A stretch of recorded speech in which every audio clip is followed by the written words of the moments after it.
Saudara, senang sekali kami bisa berjumpa bersama di podcast yang sudah ditunggu-tunggu tentunya. Di mana lagi kalau bukan di Bilik Sejahtera. Dan seperti biasa saya ditemani oleh kedua narasumber kita yang cantik dan ganteng. Gimana kabarnya Pak Warno? Puji Tuhan. Puji Tuhan, baik. Ibu Kasih? Saya juga baik, sehat. Ya, dan kami juga berharap pemirsa di rumah juga dalam keadaan baik. Nah, kali ini Pak Warno dan Ibu kita akan membahas tentang ketika cinta bertemu dengan burnout. Ya, kan kadang-kadang kita dalam rumah tangga ini tidak dalam kondisi yang selalu baik gitu ya. Pasti ada kelelahan fisik, kemudian kecapean yang ibaratnya dikasih istilah sebagai apa ya, burnout itu tadi. Nah, ini saya mau sekilas cerita ini ya. Kan ada teman saya baru menikah beberapa bulan. Kemudian mereka ini belum punya momongan. Iya, betul. Ya, karena pikiran mereka setelah kami diskusi, enak kalau belum ada momongan. Artinya waktu bisa dihabiskan berdua dengan istri atau suami. Saya berpikir juga iya ya. Tapi ada kalanya walaupun kita nggak punya momongan, kita juga kadang merasa kelelahan fisik, kecapean, entah itu ngurus suami, ngurus rumah tangga. Ini dalam konteksnya rumah tangga ya. Ya. Nah, kemudian ada juga yang pasti butuh anak kan Pak ya, merindukan anak. Nah, sekarang ini kita membahas tentang kelelahan fisik itu di dalam rumah tangga. Kalau kita diperhadapkan, iya boleh cinta-cintaan, sayang-sayangan gitu sama suami. Tapi kalau diperhadapkan dengan burnout itu gimana itu Pak Warno? Waduh, ini kalau di uring-uringan pasti kan? Iya, pasti begitu. Jadi kalau seperti itu ya kita ketemu dengan para ahli itu ya, bilang kalau umur usia 1 sampai berapa? 5 tahun. Nah, itu disebut masa-masa burnout. Yaitu masa-masa rawan sebenarnya. Memang awal pernikahan itu kan orang pasti mimpikan yang pasti enak-enak semua ya. Bulan namanya masa bulan madu. Itu wah luar biasa. Itu yang kami pikirkan dulu kan begitu ya. Pasti semua Mbak Vivi juga. Pasti juga gitu kan, bulan madu itu enak itu. Tapi setelah itu kita melihat kebahagiaan awal-awal itu apa namanya? Setelah masuk pada pernikahan, ya kan, masuk pernikahan. Rupanya awal-awal itu memang kita masa adaptasi, penyesuaian. Dari dua orang ini kan beradaptasi. Saya nggak biasa sama istri atau calon istri dulu, nggak biasa. Sekarang mulai beradaptasi. Dan dalam masa-masa adaptasi itulah kita ketemu yang namanya apa itu masa adaptasi itu ketemu namanya kelelahan tadi. Kelelahan itu terjadi ketika sudah membagi peran. Saya sebagai suami, pasangan saya sebagai istri. Wah, pasti masing-masing menempatkan diri sebagai peran seorang suami, peran seorang istri. Nah, di dalam hal itulah pasangan dari usia 1 sampai 5 tahun tadi mulai terjebak kepada ekspektasi. Nah, ekspektasi itu tadi, saya sebagai suami harus bertanggung jawab terhadap kehidupan rumah tangga. Harus membanting tulang, harus gini. Wah, kalau istrinya sudah, 24 jam ini saya harus multitasking. Itu istilahnya semua diurusi gitulah. Nah, itu sudah mulai terjebak seperti itu. Nah, kalau sudah seperti itu terus-menerus, ya itulah maka terjadi yang namanya burnout itu. Jadi mungkin kalau yang disebutkan Pak Warno itu masing-masing pihak sudah ketemu dengan kelelahan fisiknya. Kelelahan fisik. Suami kerja keras, istri lebih keras lagi ya, kerjanya di rumah 24 jam katanya. Itu peran. Peran. Apakah hanya karena kecapean secara fisik saja yang menyebabkan terjadinya gontok-gontokan? Gimana Bu Kasih? Saya pikir itu bukan satu-satunya ya gitu ya. Jadi kita tidak bisa menekankan bahwa karena kelelahan fisik maka terjadilah konflik gitu, bukan. Tapi bisa juga karena kelelahan fisik bisa mengarah pada kelelahan emosional gitu ya. Jadi kalau kelelahan fisik kan biasanya juga akan berpengaruh pada suasana hati kita gitu kan.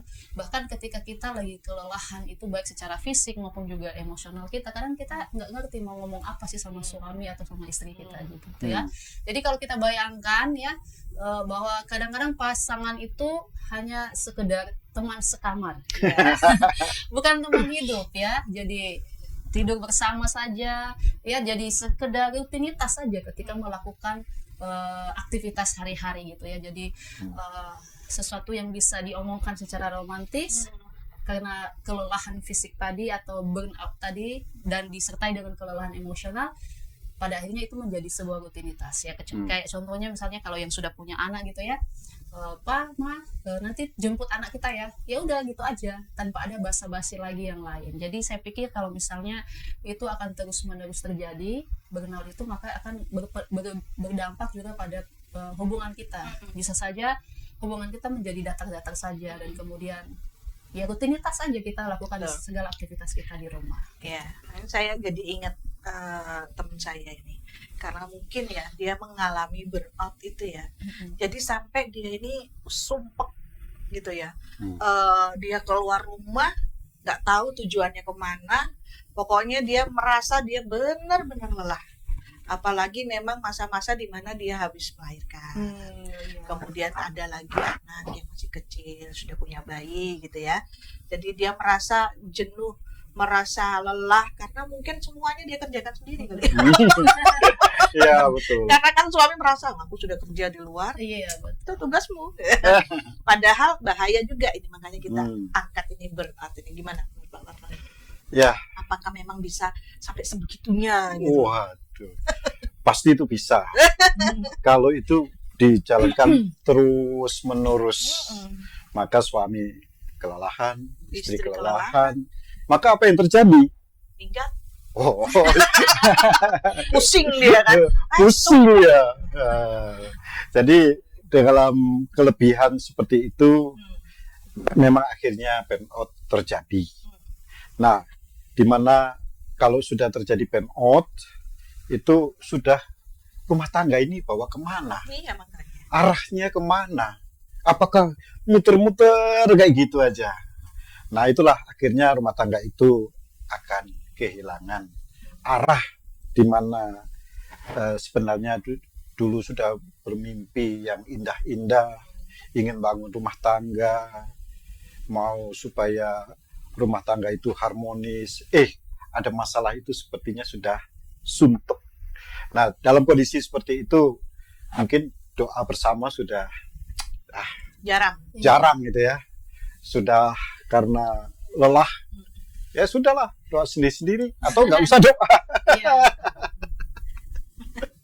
Nah, kelelahan inilah jadi rumah tangga itu sudah kehilangan makna sebenarnya seperti itu ya.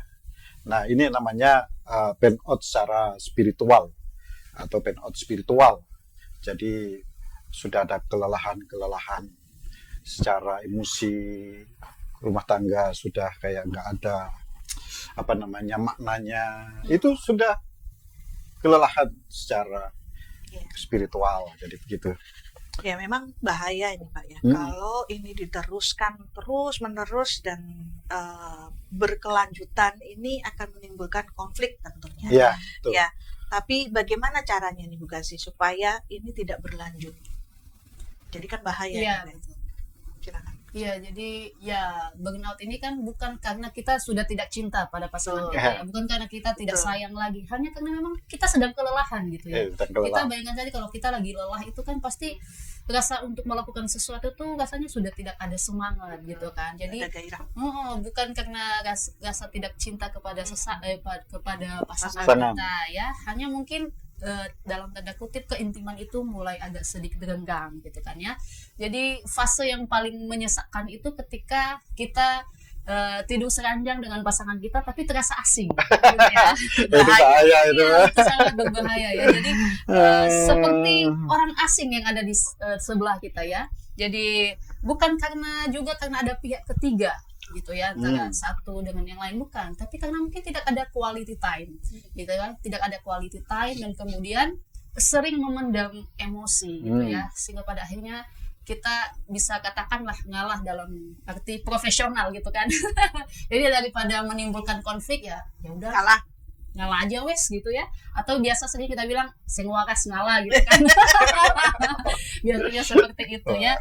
Tapi ya sebenarnya mungkin ada kerinduan ya untuk memulai keintiman dengan pasangan, hanya saja karena tadi disebabkan rasa lelah itu gitu ya, sehingga semuanya jadi pada akhirnya seperti yang tadi saya sudah katakan, obrolan yang bisa kita mulai dengan sesuatu yang romantis pada akhirnya jadi kaku gitu ya, sentuhan semakin kaku, obrolan kita semakin jarang gitu ya, dan pada akhirnya ya udah, hubungan kita menjadi datar, tidak ada sesuatu yang bisa membuat hubungan itu bisa bergairah lagi gitu ya. Ibaratnya seperti tanaman gitu ya. Kalau tanaman itu tidak disiram, maka lama-lama akan menjadi layu, bahkan mungkin bisa saja mati gitu ya.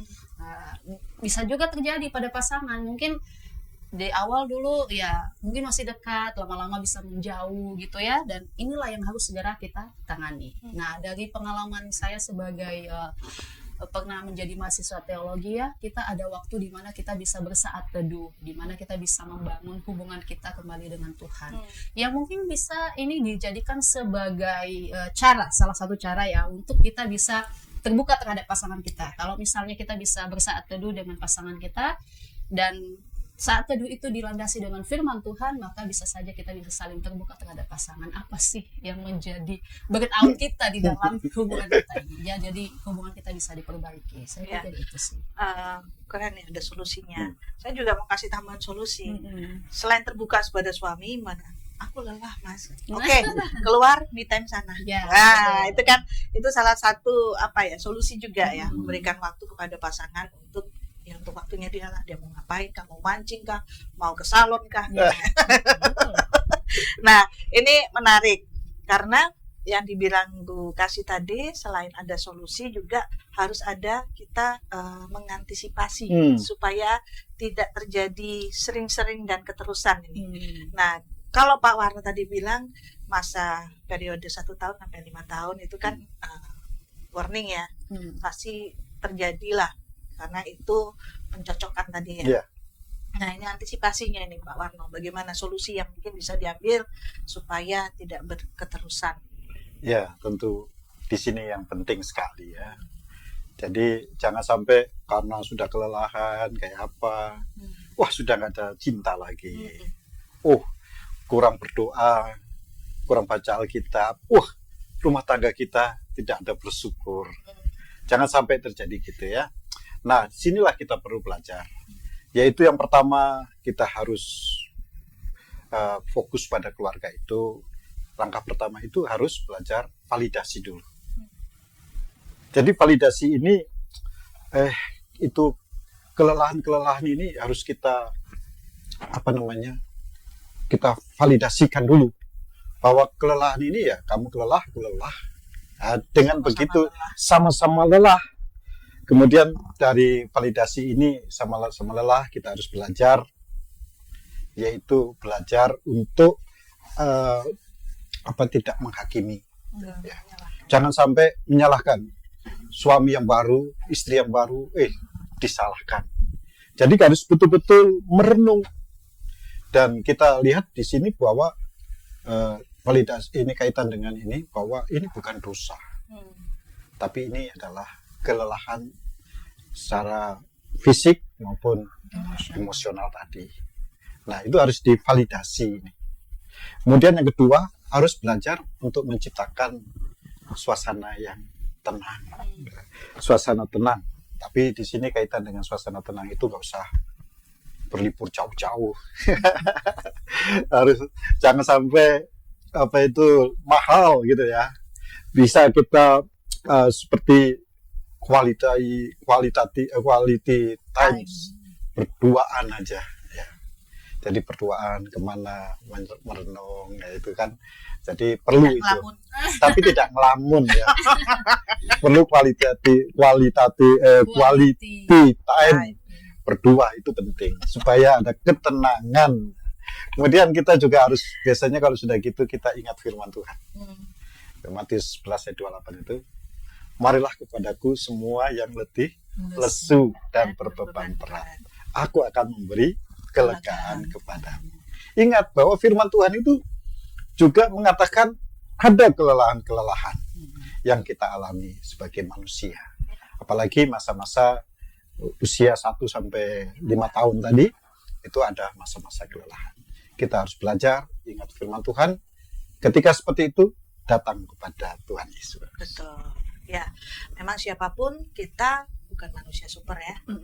Tapi solusinya adalah kita bercerita dan mendiskusikannya kepada pasangan supaya burnout ini tidak berkelanjutan. Semoga pembicaraan kita bermanfaat dan tetap ikuti terus podcast kita di mana lagi kalau bukan di Bilik Sejahtera.